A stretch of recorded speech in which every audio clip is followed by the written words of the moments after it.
There was this one mock round in one of the gyms in the Dallas area, and I got to the top and I couldn't match the finish, and I think I stayed up there for 22 minutes, and I eventually did the boulder.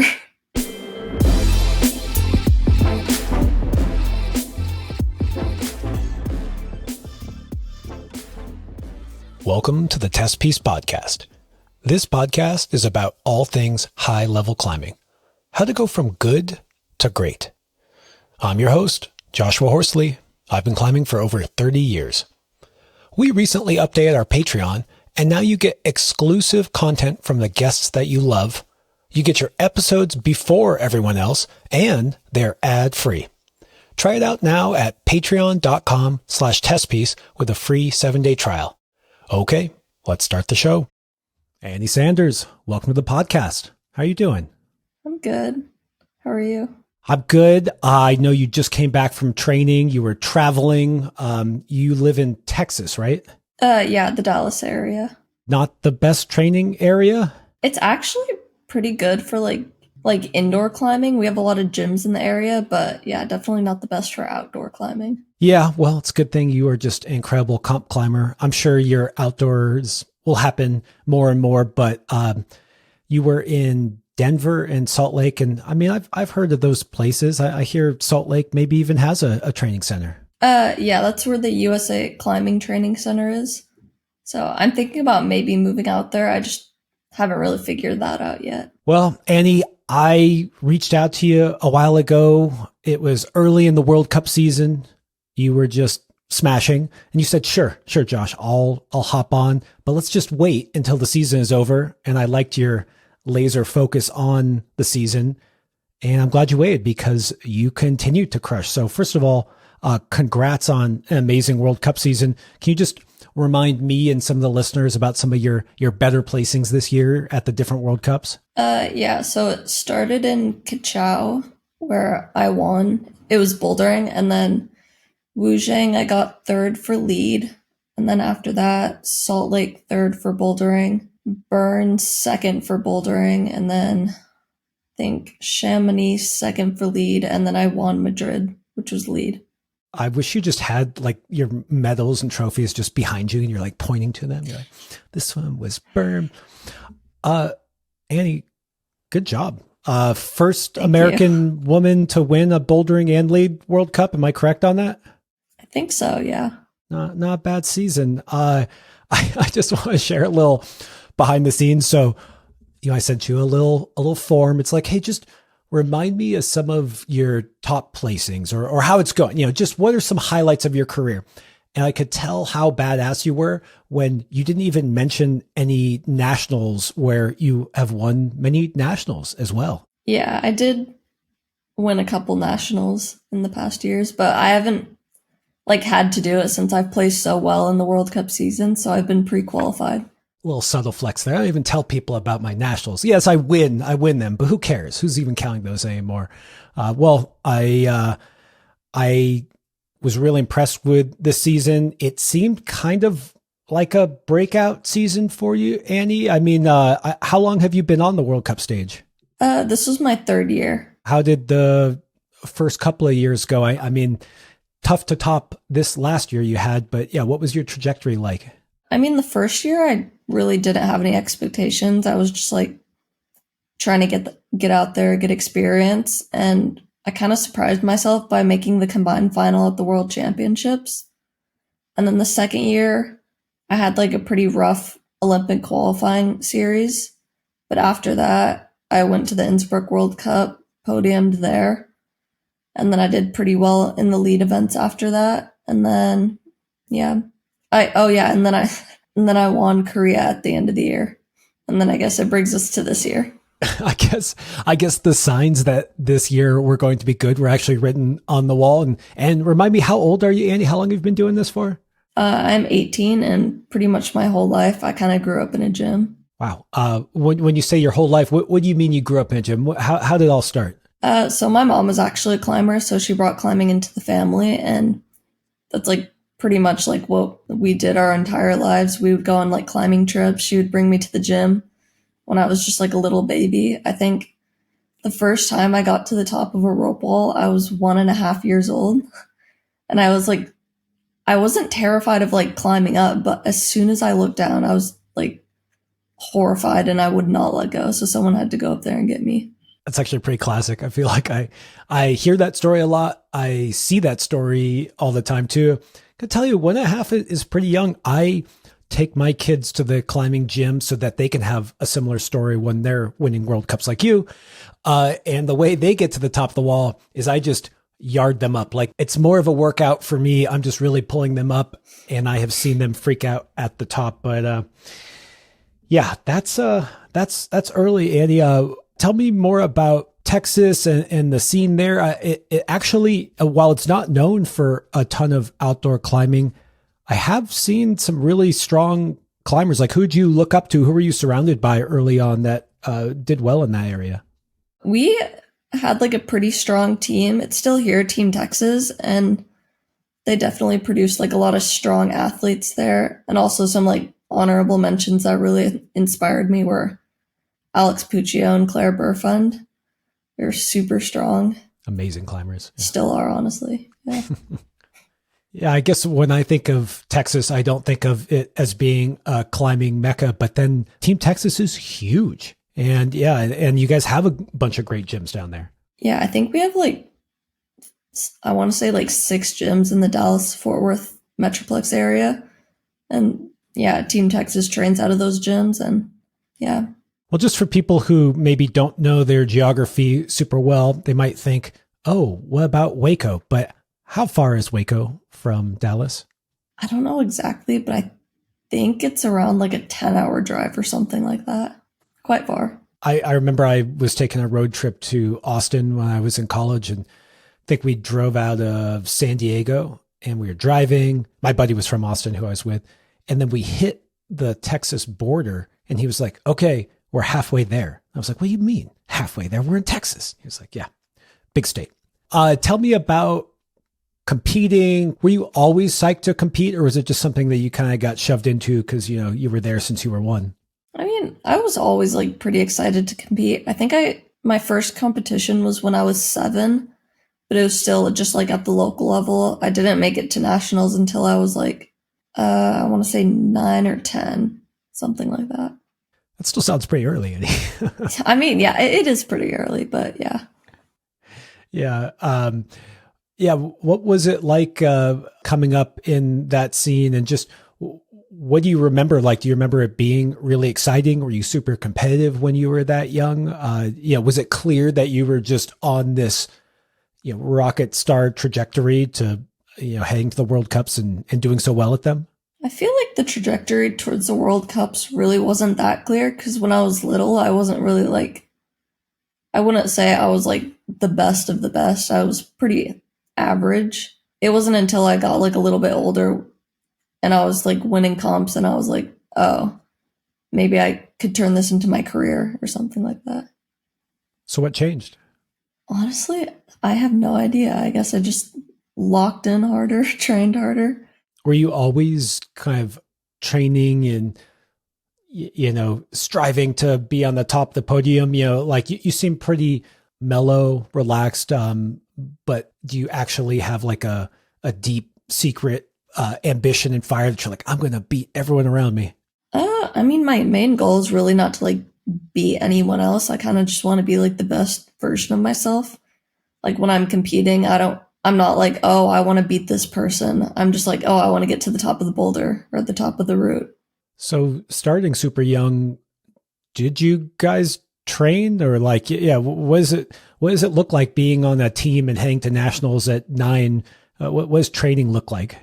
I mean, when I was like younger, around that age, I would just say I was going to the gym and just climbing around. But when I got into my teens, I think I started more like structured training. Yeah. Who are some of your coaches? What'd they push you through? My main coaches were Matt Dendy and Ellis Whitson, and they've actually started like coaching me again because they recently created their own team in the Dallas area. So I've been training with them a little bit, but yeah, just like hard boulders, a lot of spray walling, circuits, endurance and stuff like that. I would say the off the wall stuff I've always done like by myself. When you come back from a World Cup season like that and you see your coaches who have known you for, well, basically your whole life, what do they tell you to work on? They're like, well, I see you got second. Maybe you should have gotten first. Like, yeah, like how do they walk you through next season? I wouldn't really say they're like my coaches. They do help me from time to time, but I'm mostly like self-trained in the Dallas area. I mean, when I go up to Salt Lake, there is the US team head coach that trains me there, but like when I'm in Dallas, yeah, Matt and Ellis do help me from time to time, but I wouldn't really say that they're like, they don't go over like comps with me and like moves and stuff like that. They just help me come up with like boulders on the spray wall. So you said that nothing changed in the last couple of years, that you just started winning, maybe you locked in harder. I want to pick on that more. I want to know more about that. I wouldn't say that nothing changed. I feel like I got like definitely a lot more experience on the World Cup circuit, which helped a lot. But I think also just like since I'm getting older, I'm growing, I'm just like naturally getting stronger. Yeah, that's wild to think of you just out on the World Cups. Were you 16 when you first started? Is there an age that you have to be to compete in the World Cups? Yeah, it used to be you had to be turning 16 that year. So I actually started when I was 15, but now you have to be turning 17 that year. Jeez, what was that like? Just being like, okay, I'm going to fly across the world to compete against people that were probably you had looked up to since you started climbing at only 15.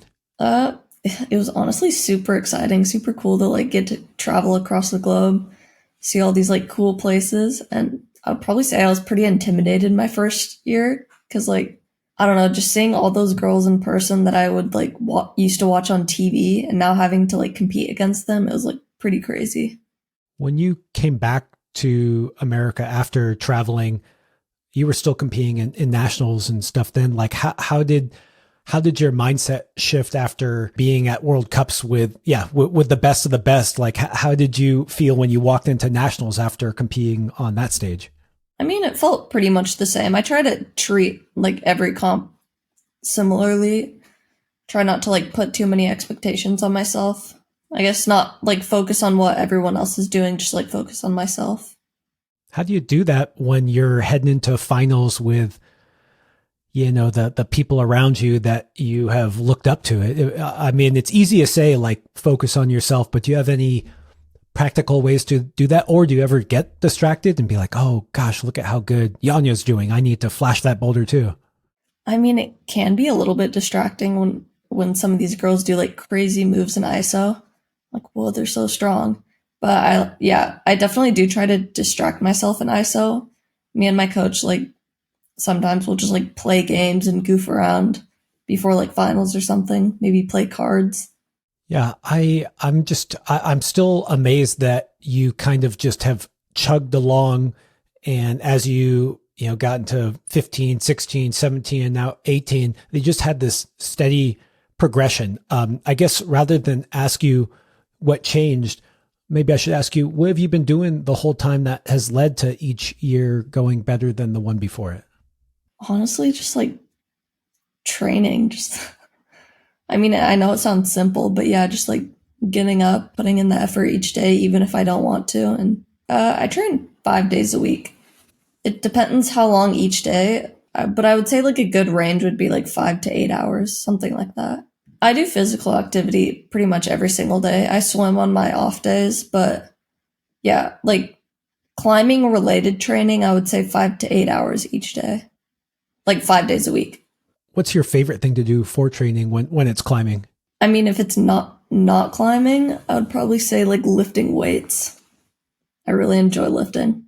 That's interesting, but I'm more curious about, is it spray walls or comp style boulders? Like, what's your favorite of those? For sure, spray wall. I love a good spray wall. Or honestly, board climbing too. What's your handle there so we can follow along? I think it's just Annie.Sanders on Kilter. The same for tension. All right, makes sense. Annie, when I first saw you, I think you were winning nationals. I can't remember. You were probably like 15 or 16 and you won, I want to say bouldering and lead that year. But what I remember is watching you on bouldering, and honestly, you kind of had this old school style, maybe a more of a spray wall style. You locked things off. You didn't do as much double clutching. And also your endurance really showed through, where you would commit to positions and be able to really hold them for a long time while figuring out the best way. And yeah, has that always been you? Is that like just kind of any style for climbing? Pretty much, yeah. I've always been known to be like a static climber, and also for like, I guess, my endurance. I remember there was this one mock round in one of the gyms in the Dallas area, and I was like very young. And I got to the top and I couldn't match the finish. And I think I stayed up there for 22 minutes. And I eventually did the boulder.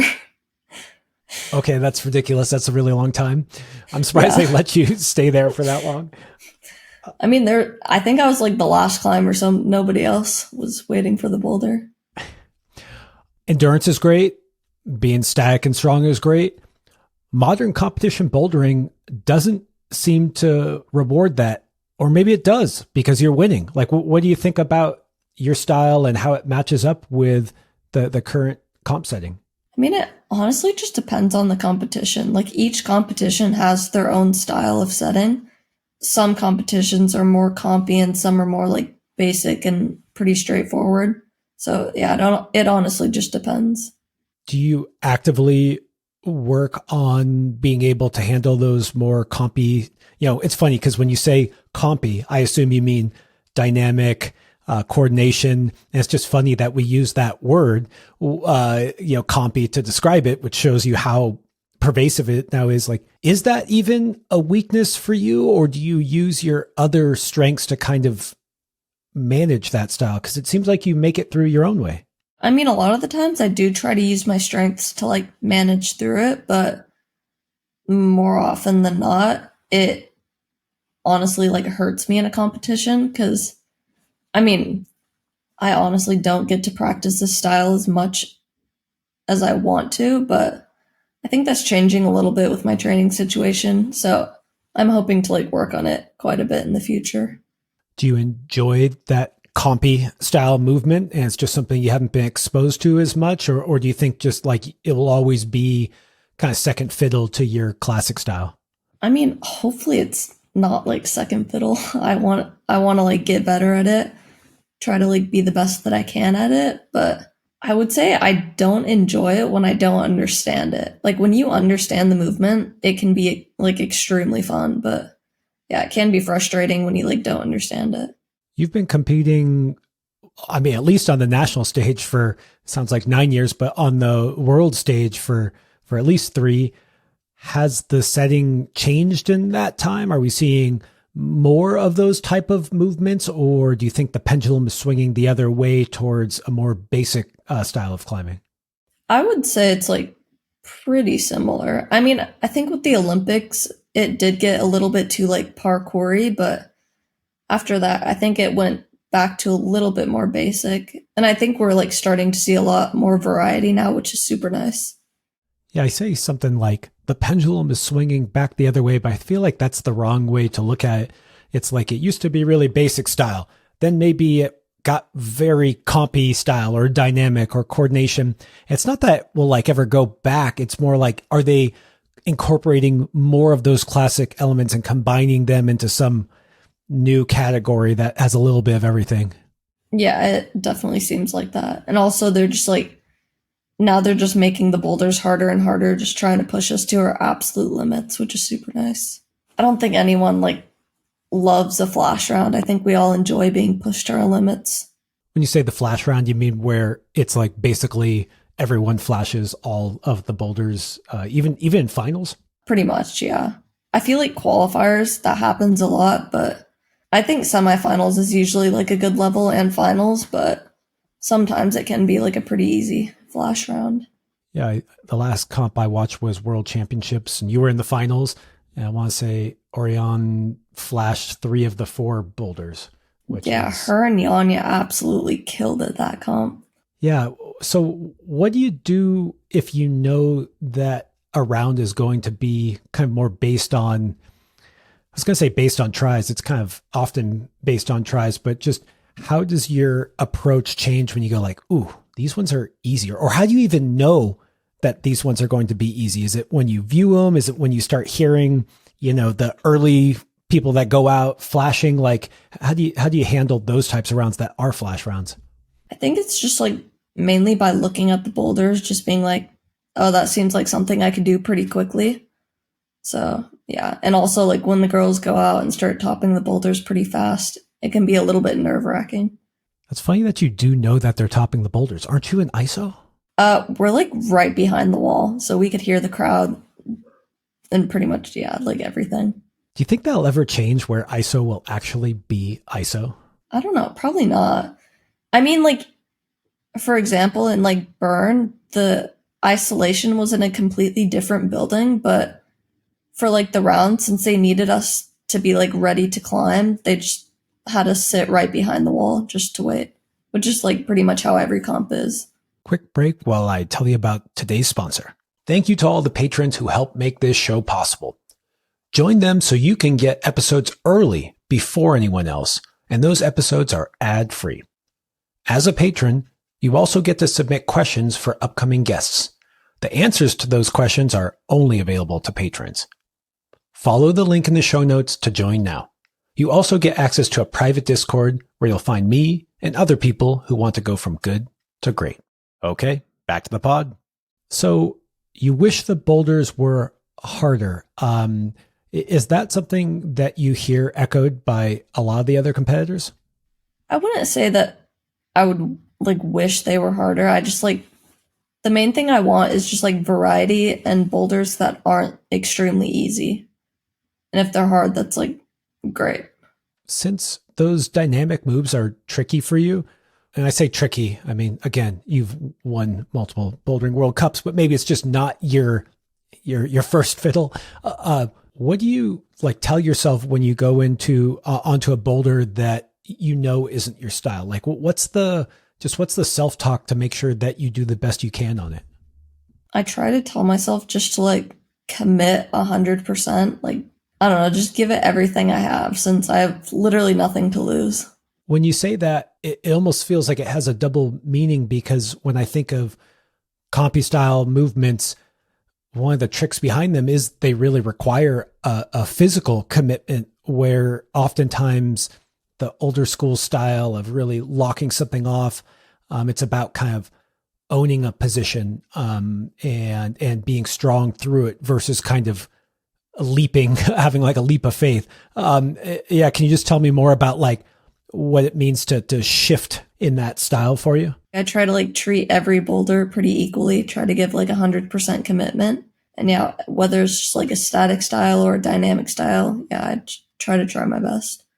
Do you feel like the style that of setting that we're seeing now is potentially more injurious? Like, do you ever like see a boulder and be like, "Ooh, I should be careful on this one. Like, I don't want to hurt my knee or shoulder." Like, it just seems like that dynamic commitment can often lead you to compromised positions. I mean, I would say in a comp, I haven't really like come across that yet, but yeah, definitely like watching other people climb can be a little bit nerve-wracking. I feel like it's more nerve-wracking for the viewer than it is for the climber, because I think the climbers feel like a lot more in control than, I don't know, I guess the viewer thinks. All right, that's good to hear, because as someone who's been injured before many times, I see like some of these positions, I'm like, oh, just Andy, be careful. Like, be careful with your shoulder. Like, don't hurt yourself. But it's good to hear that in your body, you're like, I'm solid. Or if I'm sure if you don't feel great, then, you try to either bail or make it feel safe. So I gotta tell you, it's the thing. One of the things that impresses me the most is the positions that you get put in, and then your ability to make them work. Instead of it being awkward, it's a transition that you make work. And it's one of the things I love about comp climbing too. Yeah, for sure. How do you feel? What's some of the big differences for you on lead climbing versus bouldering? Like, in some ways the setting seems to have made it even more separate. Like, bouldering has become very dynamic and wild, but then I feel like we're starting to see that sometimes in the lead climbing, you see more volumes, you see maybe a little higher risk moves in there as well. But yeah, can you just tell me a little bit about the differences between those disciplines for you? Yeah, I think lead climbing for sure is definitely like more endurance based.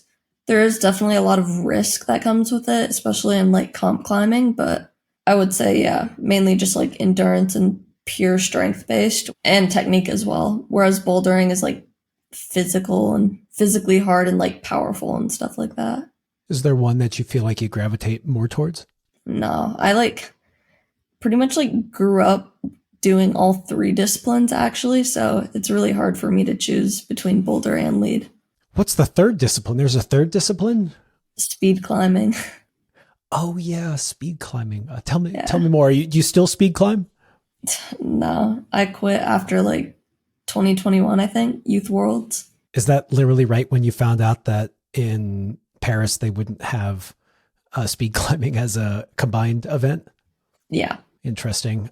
Have we heard yet if LA 2028 has separate medals? It's not combined at all, correct? Like not even lead and boulder, that they're all separate, aren't they? Yeah, it's all separate, and the quota for bouldering is 12, lead is 12, and then speed is 14 per gender. That's how many people get to go to the Olympics. So 12 from the world, correct? Yeah, limit of 2 per country. Wait, and that's not finals we're talking about? That's just like in general for qualifier? Oh man. Yeah, just in general. Okay, that's not a lot of people, Annie. Yeah, definitely not. Are you interested in the Olympics? I mean, I am. It's always been like a dream of mine to go there, so it'd be super cool, but I'm trying not to like hyperfixate on it since like the quota is so small and there's so many other things I could be doing with my life, so I'm trying to not make it like everything revolve around the Olympics. No pressure from me. Just like how you said, there's so many things I could be doing with my life. And I'm always like, but the Olympics. Yeah. That's mind blowing that only 12 people per discipline, or we'll say, 14 for speed, are going to be allowed. Any info about how that selection is happening? I haven't heard anything yet, but I assume it'd be through like World Champs, Pan Ams, like the different continental games, and then also like probably another Olympic qualifying event series. Okay, I'll be there. I'll be cheering for you. Thank you. Well, it sounds like then you have a lot more World Cups in your future before we even have to worry about the Olympics. And, whether you changed too much or not, you really did have an incredible season. And how's that set you up for the next season? Is it all of a sudden more difficult now because you're expected to win, or what's your mindset going into the next season? I wouldn't really say that I expect myself to win. I just I don't know, every year I just want to get stronger and stronger. I honestly want to get outside more, climb hard stuff. And if that means I do well in the World Cup season as well, I guess that's a great bonus. What's your history like with outdoor climbing? There's honestly not much. I think I only get outside like 2 to 3 times a year. So yeah, definitely not much. When I was like younger, we used to take family trips to Rifle a lot. We would go out there like every summer and camp there. And then I think in 2020, we started going out to the Red every single year, like during Thanksgiving break and stuff like that. So I would climb there, but I want to start doing a lot more like outdoor bouldering. I feel like I've been primarily doing a lot of outdoor lake rope climbing and stuff like that. Well, now's the season. You're done with the World Cup season. It's getting cold. Hopefully you got some trips lined up then. I did go out in Salt Lake for a couple days, but the weather was horrible. The first day was pouring down rain, so we had to leave, and then the second day was just super humid. Yeah, conditions always a struggle, not something you have to worry about for comps. Well, actually, that's not entirely true, because a lot of the venues are outside. So, like, for example, the Kachow World Cup finals was so hot, like insanely hot. So, yeah, not all conditions are equal. We've seen Brooke Rabitou just absolutely crushing lately outside. Yanya also absolutely crushing outside. How do you view outdoors in comparison to comps? Like, is it something that you think is a natural eventual state for comp climbers to end up in. Like, it kind of seems like it plays, sorry, I just keep using this terrible analogy, but a second fiddle to someone like Brooke or Yanya. But now they're starting to go out and climb extremely well. I'm just wondering, like, how you view outdoor climbing as part of your career, as someone who just came off of a great World Cup season. I mean, I think outdoor climbing is kind of like, or like a good way to like separate yourself from the outside world and kind of just like, it's almost like therapeutic in a way, but also you're able to just like separate yourself and try to your absolute max and push to the limits. And I think it's super cool to see like Yanya and Brooke go out there and send super hard stuff. I find it to be like extremely motivating. I guess hearing that's therapeutic is different from having goals like Brooke just became, not just, I guess it's been a year, but became the first woman in the world to do 15C. Like that's a little bit different than just kind of a fun outlet. That's like groundbreaking, record setting, probably put a lot of effort into it. I feel like that's an interesting transition from just for fun. And it's just interesting, like, how does outdoor climbing fit into a comp climber's like career trajectory? You know, is it like, oh, once I've won enough World Cup golds, I'm going to go outdoors? Or, you know, instead of just kind of something that you do in the off season that is almost like a pressure release? I mean, I wouldn't say it's like everyone's trajectory, but I feel like a lot of people, or a lot of climbers at least, like want to push themselves to the absolute max. And I think that outdoor climbing is a really good way to do that, because you could just go out, find a boulder or route that suits your style and work on it for months, maybe even years at a time. So, yeah.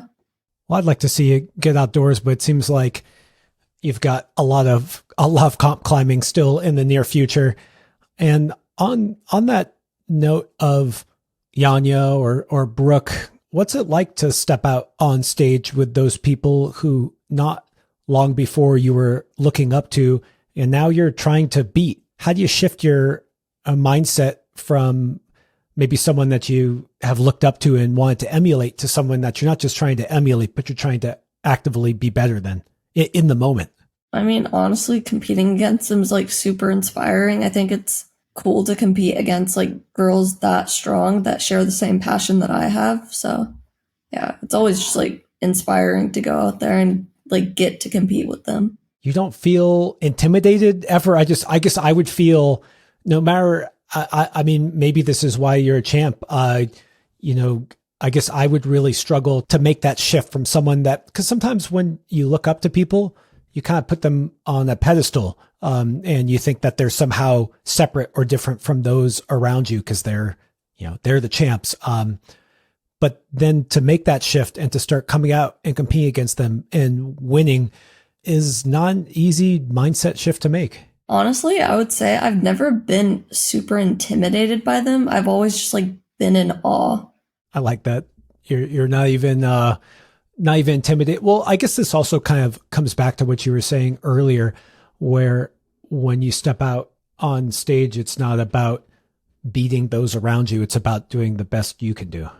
Yeah, like my main thing is like I try not to like focus on what everyone else is doing. Like the main thing that I want to do is top the boulder, top the route, whatever it means to like be my best out there. So a question I always have for competitors is that you come up to a boulder, we'll just say boulder because when you get multiple tries on, you come to a boulder and you're like, this looks good. I'm psyched. I want to get to the top of it. I've got 4 minutes. I think it goes, A, B, C, D. And then you get on and you're just fully stumped. You're like, I think it goes like this. I'm confident it goes like this. You try to do the move and it just seems totally impossible to you. Like, what do you do in that moment when you get spit off and all of a sudden your confidence in how the problem is solved gets shook? That's honestly something I'm still trying to work on, because that happened to me quite a bit this season. Yeah, it like definitely did frustrate me in a lot of the rounds. So I've just been like going back and reviewing the boulders and trying to like replicate a lot of the moves in practice. But yeah, like in competition, I still haven't really figured that out yet. Yeah, it's just always this interesting decision you have to make where do I just try to do the thing the same way again and just try harder or hope for a different outcome? Or do I completely scrap that plan and look for, a completely different beta, which I don't know how to do that calculus. And you have to do it so quickly too. I think it's also just like a feeling, whatever you feel is the best. It's like hard to describe it. I don't know. If I'm like doing a move and I don't seem close at all, but like deep down, I feel like that could be the right way, I might keep trying that beta over and over again. And like eventually I might stick it, maybe not, but it's really hard to describe. Well, it's cool with you having these distinct skill set. I guess I say you have a distinct skill set in that your style sometimes looks more old school and static, but then I could point out that other people have a distinct skill set, like they are really dynamic and great at coordination. Maybe they can string some interesting moves together, even if it's an old school type of boulder. Like, do you ever, you come across like a dynamic move and you're just like, okay, this feels crazy. I'm bad at this today and it's just not my day. Do you ever go like, okay, can I like crimp the edge of the volume? Like, do you look into your toolbox and say like, what if I busted out my amazing stack power? I think most of the time I do try to like find ways to cheat the dynamic moves, but I think comp climbing is just getting more and more advanced and they're making it harder for us to like cheat those moves. So I think, yeah, like for world champs, the first boulder, there was no way you could static that. You just had to full commit. And I really did not do well on that. Trying to remember that boulder. Yeah. That's, they probably, what they probably did, Annie, they probably had some crimp there and they were like, if we leave this on here, Annie's going to just crimp the crap out of it and stag through this. Yeah. They probably know. Okay. Well, I'm guessing that you are now out of school. Are you going to do climbing full time? Is this the plan going forward? I honestly don't know like what the future has in store for me, but right now I'm taking a gap semester and then I'll start college in the spring. Okay, so you are going to college. It's isn't that when the World Cup season starts as well? Yeah, it starts in May, so the semester will like pretty much be over by then, but yeah. Where is your college? Is it in Texas or is it by a training center like in Salt Lake? I'm actually going to do Salt Lake Community College online. And I'll get my associates there, and then I'll transfer over to the University of Utah. Gosh, I do appreciate that we have this training center in Salt Lake. It must be, is it just kind of like the place where everyone has to go that wants to, do the best they can in comps? I mean, I guess you don't have to train there, but I feel like it would be super beneficial for me since they do set a lot of that compy style stuff, and their spray wall there is like insane. It's like ridiculously hard. Tell me more about how you set on spray walls, or do you set for yourself on spray walls? Like, this is a theme I keep hearing you say, spray walls, boards. Just tell me more about how you use them for your training. Boards, I pretty much do preset boulders. Spray walls, I either make up my own boulders or I have a coach make up boulders. But when I do circuits, most of the time I make up my own circuits. Circuits being like super multiple moves, like almost like lead training? Well, it could be like power endurance circuits, which are just like 10 movers, or it could be endurance, which are like 40 moves or more. When you say that the spray wall is really hard at the TC, just tell me more about what their spray wall is like and why it's so hard. It's just like there's so many bad holds on it. I think the easiest way to climb up to the top is like V6. So it's, yeah, extremely hard. So lots of volume slopers. Is it different than the spray walls you grew up on? I mean, there's not a lot of volumes on it, just like really bad holds, but it is, yeah, way different. I would say the spray walls here in Dallas are slightly easier because they're more catered to youth teams, whereas there it's more catered to like the open US team. So yeah, little ability disparity there. Yeah. What's the angle of the one in the TC?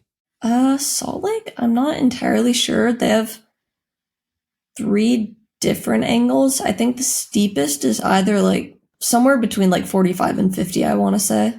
Steep. So do you get to train with a lot of other people in Salt Lake versus in Dallas? Like, are you mainly training alone when you're back home?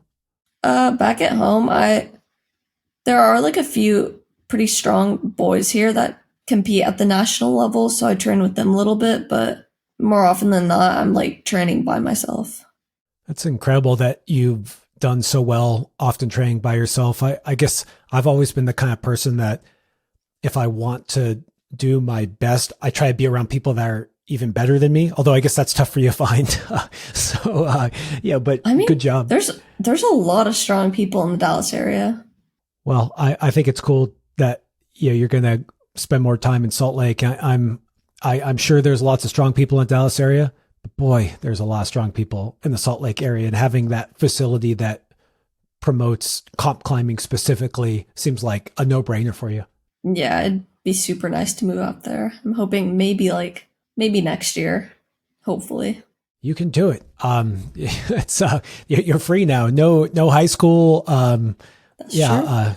Okay. Well, I forgot to ask you my classic question, and that's, Andy, how do you go from good to great? Honestly, just like it seems super basic, but just like locking in, showing up each day, like giving it your all every single day, even if you don't feel like it. I don't know. Most days when you wake up, it just seems so hard to get out of bed, but just like forcing yourself out of bed, doing the things you need to get done to like reach your goals. That's just like what took me to like the next level. Yeah. I find it interesting that you have pushed yourself like that the whole time. I guess it's one thing when you know that you've got a World Cup coming up or that you've been winning and you got to put in the effort. But based on what you were saying earlier, you weren't always the best of the best, and having that ability to get out of bed and try hard each time, even when you're, I don't know, just 13 and climbing just like everyone else, and you weren't, a special snowflake. You were just another person who was psyched. Like, have you always been that determined? I would say I was always like pretty determined, but I wasn't like as locked in or like determined as I am like right now. Nothing like a few World Cup wins to light a fire under you. Yeah.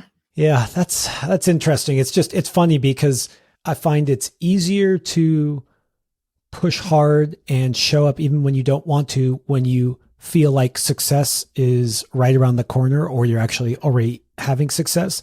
But the trick is that you have to be pushing from the very start at that level. Yeah, for sure. Yeah. I've been like pushing ever since I was like at the youth level. I think I won my first youth nationals in 2019, and that's kind of like what started the whole thing. Did you have goals back then to when you said something about getting out of bed, working hard so you can achieve your goals? What has your goal setting been like historically? I mean, of course, I've like always wanted to compete at the World Cup level, but like when I was at that age, I never even imagined just like winning a World Cup. That always seemed like out of the picture for me. So like super crazy. So yeah, it's pretty cool to have like won a couple World Cup gold medals. Yeah, it's cool. Congrats. That's amazing. Thank you.